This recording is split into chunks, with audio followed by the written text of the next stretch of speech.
Have you heard about this personal and professional podcast?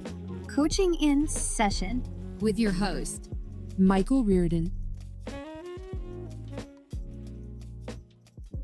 So this episode is going to be a continuation of the Monday episode that had just gone by, episode 550, The Disease of Mindset and the Cure, the Abstract Mind.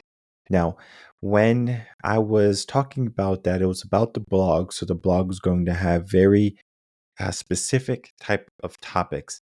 And then I hint at things that are going to happen in the next episode, of course.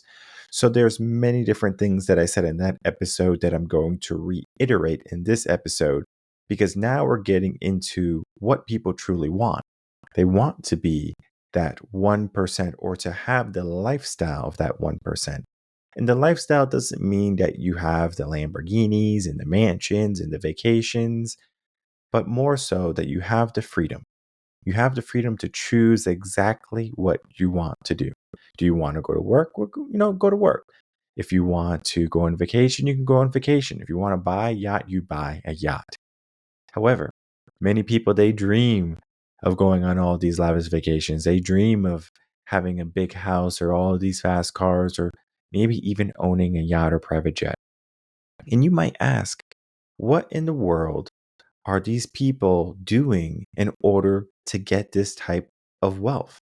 We talked about wealth and abundance on the podcast before. There's many episodes that you can search and go back and learn about that.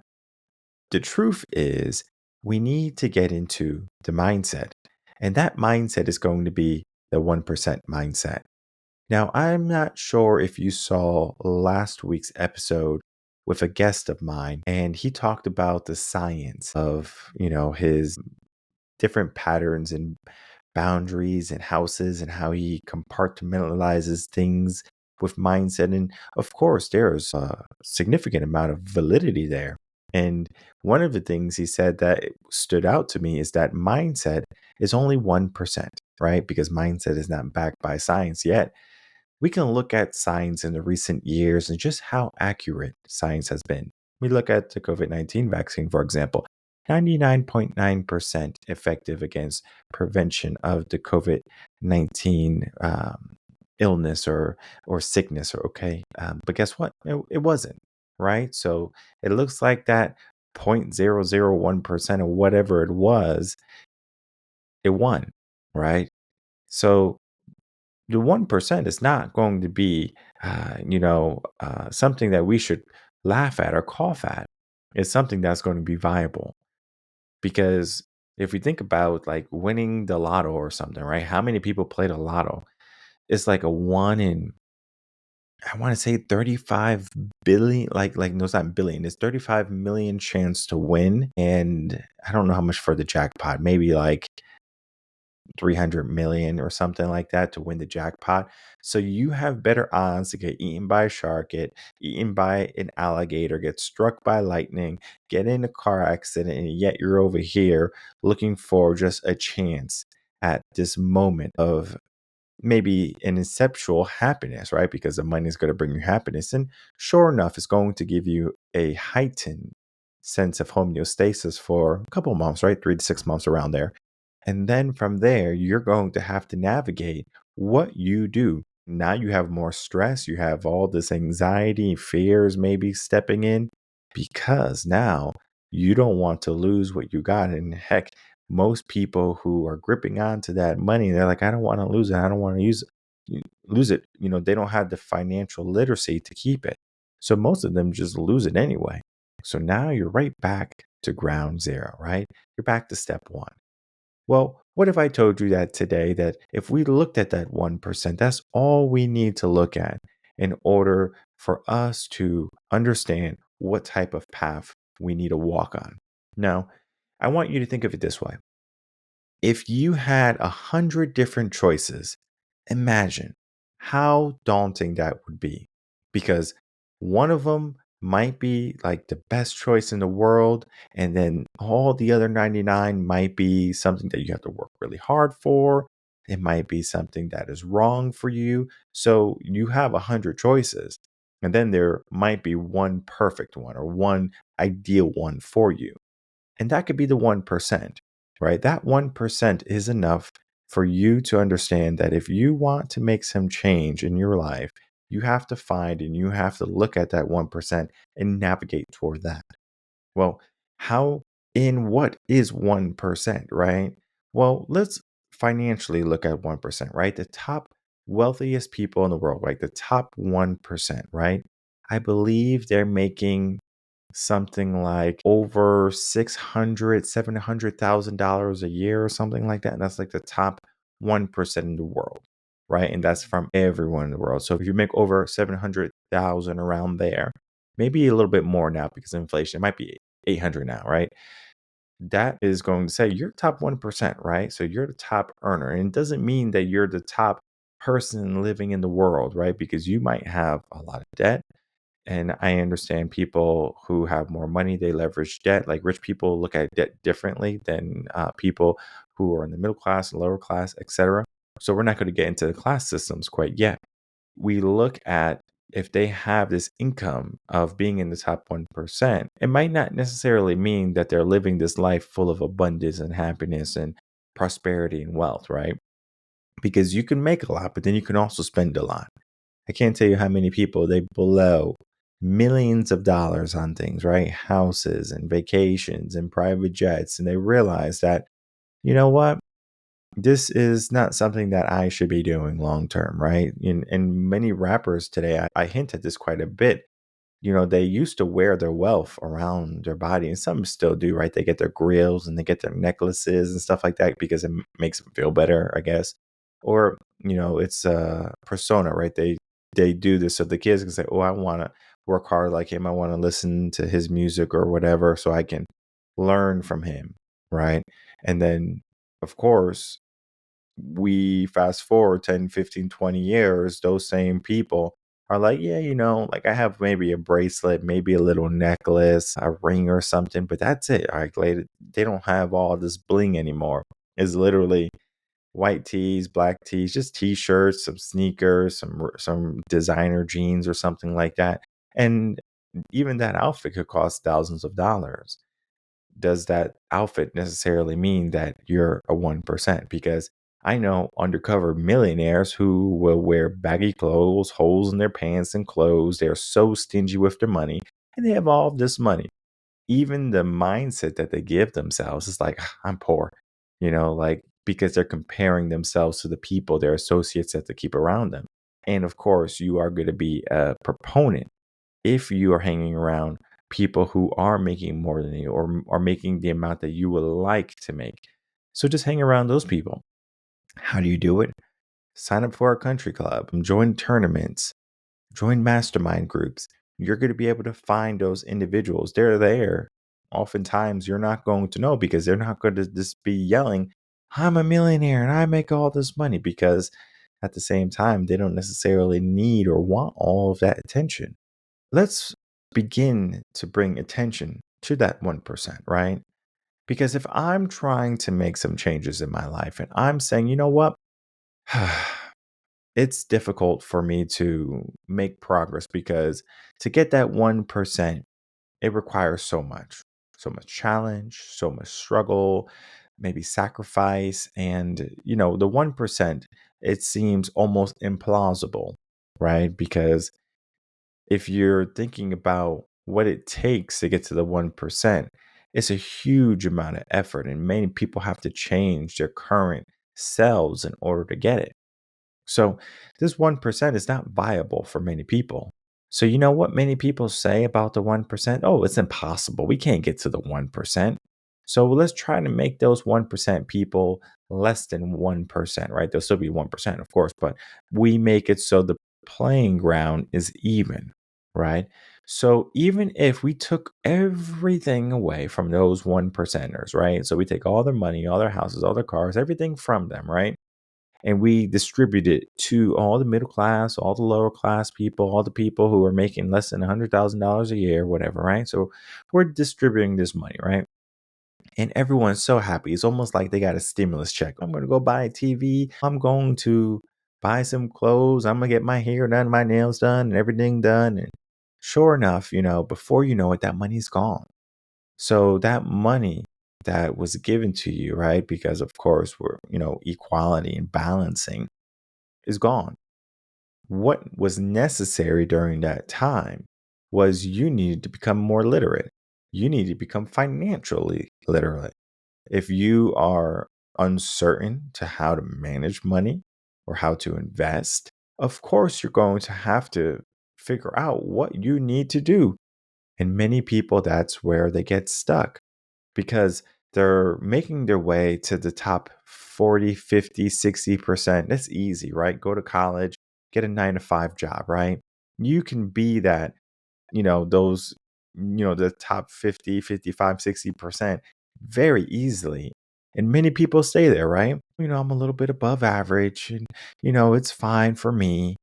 Many people who are striving for that 1%, they can't get over many of the things that they have learned, meaning they have to change who they are to make room for who they would like to be. So the 1% that seems almost like not possible, right? It's only 1% effective, right? Mindset is only 1% effective. And rightfully so, right? Because the people who were able to master that 1% were able to accomplish great things in their life. And not many people are going to be able to get to that 1% mindset. The work we do here at Revenue Concepts is helping people unlock those limits that they have within themselves. Because if you can get rid of the negativity, all of the other things, then you're going to give yourself a momentum per se, or you're going to give yourself a more viable option for movement. Think of it this way. If I told you to walk a mile and you just, had your running sneakers on, you had your shorts or whatever, and maybe a nice t-shirt on that was good for the weather outside or whatever, or maybe you were inside on a treadmill, whatever, right? You would say, okay, not a problem, right? Maybe it is a problem, right? Maybe you're out of shape and it is a problem. But let's say it's not going to be a problem. You're able to get that mile in. Well, let me make that mile a little bit more difficult for you. Now, instead of just saying, hey, you have running sneakers on, I'm going to give you some sandals. Let's say instead of having some shorts on, we're going to give you some jeans. We're going to maybe give you a winter jacket in the summer. And now you have to carry a 100-pound rucksack on your back. Do you think the second trip with all of this gear, with all of these different changes in the clothes, is going to make this mile more easy or more difficult? And if you said more difficult, you are 100% correct. It's going to be more challenging because now you have an encumbrance on you. And guess what? Many people, when they have all of this weight on their shoulders, and the weight comes in different sizes, right? So weight can look like, and I'm talking about the burden of your life, right? The burden of what you have to accomplish or what you have to do or what you have to manage. It could be relationships, it could be your kids, it could be your career, it can be, again, debt, it could be anything that can be a worry on you. It's very similar to that. So these things are inhibiting a lot of people from taking the next step. And what is stopping people from understanding and truly understanding and attaining that 1% is that they are letting and allowing past traumas to dictate what is for them. And it's amazing to me how people can have these traumas, and traumas are necessary in a sense, but sometimes you can get there without them. We have done research and we have seen that people are more likely to start something new with an inception of a hardship, a difficulty, a trauma, right? Something sparks something. Because we can look at New Year's resolutions, and New Year's resolutions is a very positive aspect to change, right? So if I want to be the 1%, right? Let's say I'm waiting for next year now, right? I'm waiting for next year for the 1% again because I need something new, an inception of a new year. And if I have that, then I can maybe spend a couple of weeks, maybe a couple of months on that goal. And sure enough, you are going to do that. But do you remain consistent? And this is where the 1% differ very greatly than the other 99%. Because if you had to make some changes in your life, how would you make those changes? Well, the first thing you would have to do is figure out the things that no longer serve you. If you are allowing things in your life that do not benefit you, then of course you're going to have those anchors that are stopping you from thinking into the 1%, not even attaining it and living it. Because if you can't even think about the 1% and think that is viable for you, you are always going to be at the tailcoat of your goals and of your success and of your happiness and fulfillment.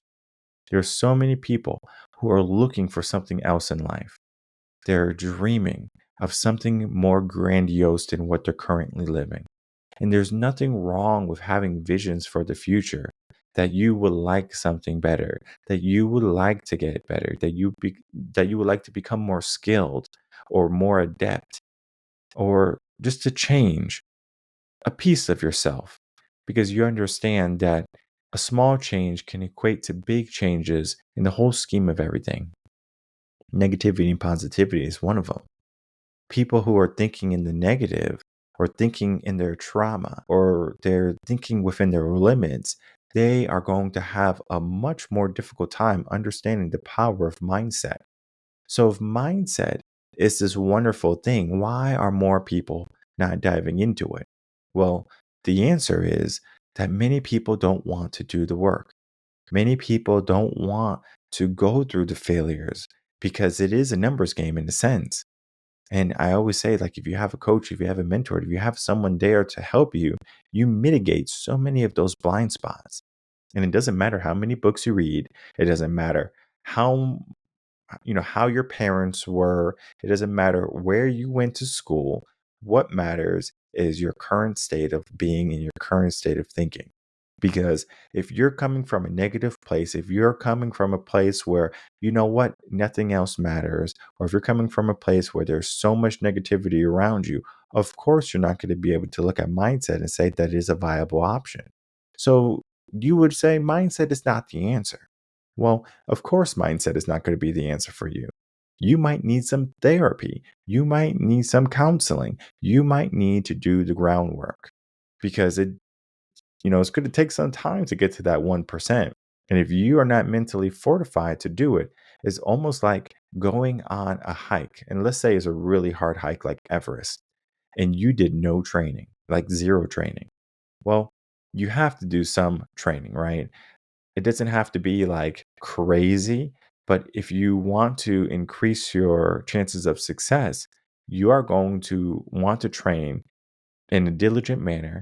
You're going to want to do different peaks, get used to different altitudes, because now you're going up and you're going to be cold and it's going to be maybe snowing and it's going to be scary, right? Many people have lost their lives in the climb. And I doubt they said, hey, I'm going to climb Mount Everest so I cannot make it to the top. They all have the dreams of the summit. They all have the dreams to make it, to take a picture and to walk down, to say that they did it. However, not many people are going to even attempt to climb Everest. Why? Well, one of the reasons is the challenge. Why would I give myself all of this hardship, all of these problems? And there is a financial commitment also there, because you have to pay for supplies, etc. You're going to take a time off work. What you need to understand about that is, when you accomplish something hard or difficult or challenging in your life, you become stronger. So, in order to become that 1%, you need to elevate yourself by challenging yourself almost every single day, if not every single day, to do hard things or to do things that you do not want to do. For me, if I don't want to go to the gym, I know that's the perfect day for me to go to the gym. If you are tired, you do it tired. If you are sleepy, guess what? Wake up. If you are hungry, deal with it, move through it, and then after, reward yourself. Because when you have that thirst and desire for something, right, you will fight for it. The best metaphor I can think about is, if you are underwater and you're trying to fight for air, You want that breath more than anything else in the world. You want that breath more than tacos or pizza or a boyfriend or girlfriend or a mansion or a Lamborghini or a jet. You want that breath. That breath is the most important thing to you at that moment. So let's pretend we're underwater right now. And right now we have our breath. Our breath is the most important thing we have at this moment because we have this moment, the most powerful thing we have. So we take a breath and we realize we create an awareness that if we want to elevate ourselves, we need to look at what we need to change. So now I'm going to take away all of the worrying, all of the doubt, all the insecurities. I'm going to heal from my traumas. I'm going to get rid of the people in my life that act as anchors. And I'm going to surround myself with individuals that are going to want to uplift me and see me succeed because I understand something. When we're trying to build ourselves up, we do not do it by ourselves. We can look at the inception of when we are born. We are there and we're kicking and we're screaming. Maybe not kicking, but we're screaming and we're crying, right? And eventually we calm down and we go back to sleep, right? Because it's a shock. We're like, oh my God, now I feel cold and I'm not used to this. And sure enough, right? We acclimate. And many people, what happens is they acclimate into comfort. They acclimate into their filling their bellies whenever they feel a little bit hungry. They go and they get a snacks. They get a Dorito pack. They get some candy or some ice cream. Maybe they say, "I'm cold, so I get a blanket." I'll put on some clothes. Maybe they're hot as they turn on the AC. So we have learned to acclimate rather than saying, "Let me feel this for a minute." And I remember when I was doing Bikram for some time when I was in Connecticut, and Texas is starting to bring in hot yoga too. Well, Texas always had a hot yoga, but it's so hot in Texas so that many people don't even necessarily think like, let me go do hot yoga, and it's 100 and something outside, and it hasn't rained in like 4 months or whatever. Very different mentality because in Connecticut, you go into these hot rooms and it's snowing outside, and you come out and you're just like, whoa, there's a huge dynamic in how life can be. It can be cold, it can be hot. And I have learned that from Connecticut. And when I go to yoga here in Texas, it's very different. It's a very different mindset, but I can appreciate it. So I'm going into that hot room of suck, or I'm going into the gym of suck, or I'm going into something where I don't want to be or do. And sure enough, after it, I feel so excited that I did it. I'm proud of myself that I did it because I understand it's getting me closer to that 1%. It's getting me closer to realizing it's not so much about the things that I always want to do, rather than the things that I don't want to do that are going to help build me up. And they say that if you're trying to elevate yourself, if you're trying to really build yourself up, you need to build yourself up from the ground up. And many people, they build themselves up from a trauma, from a hardship, from a failure, and then they become a bit more of the person that they will love to see into the world. And it's not so much of everything is perfect. My life is perfect. I gave myself this perfect scenario and environment. When those things are perfect, many people don't dare to take more action than they necessarily have to. So if you understand that in order to attain the 1% mindset, you have to challenge yourself and get out of your norm. You have to heal from your traumas. You have to get rid of that internal conflict that's in your mind. And you have to forego the science because the science is going to say all of the things that they think is plausible. If you have learned anything about the human body for the past, 100,000 years or whatever, is that we adapt. And when we are able to do that, we change. As that happens, science is going to always be behind what human potential is. And that 1% is going to be that deciding factor in what you're able to accomplish. Because science can say that you can't run a sub 4 minute mile. Science is going to say that you can't be in the water this long, or you can't hold your breath this long, or that you can't live at this altitude. And sure enough, there's people doing it every single day. And there's people who are proving science wrong or proving scientists wrong, because we can look at science and we can see how wrong it has been. And especially when you are going to look at it in the realm of what the human mind is. And that is going to be something that's almost omnipotent, in the sense that it's going to be able to keep on growing, to keep on learning, to keep on evolving, adapt to whatever you need from it. Because if you're telling yourself that you need to lift a car or you need to do something amazing in your life, your mind and your body are going to work together, and they're going to say, hey, this person is so crazy, they want to do this, so let me give them the tools and the resources to get it done. With time and with focus, the 1% mindset can be attained. And I encourage you to do the work to get to that mindset. But you do have to do the healing. You do have to get rid of the things that no longer serve you. And you have to ignore the naysayers who understand that they can take the easy road and say, this is more plausible. But then that plausible is still going to leave you with a sense of emptiness, because everyone's looking at the 1%, whether they hate them or love them. They have some admiration toward that goal of that, right? To have the wealth, to have the assets, to have maybe even just the mentality of consistency, of discipline, and of knowing that nothing is going to be impossible. Because at the end of the day, the only things that are impossible are the things that we allow to limit us. So if you do not want to have those limits, you want to throw those bonds away, feel free to do so. The only person tying you down is your opponent, and your opponent is the person that when you look in the mirror, they're looking right back at you. So look at them and say that I'm going to be able to overcome the things that you believe that I can't do. And when I do, I want you to understand that the next time you give me limits, I'm going to overcome those limits. I'm going to surpass those too. And then you keep on doing it, and you keep on doing it. And then eventually your mind's going to say, wow, even though I'm giving myself these insecurities and these doubts and these fears and maybe this anxiety of my potential, I keep on shattering that ideal. And then maybe confidence steps in.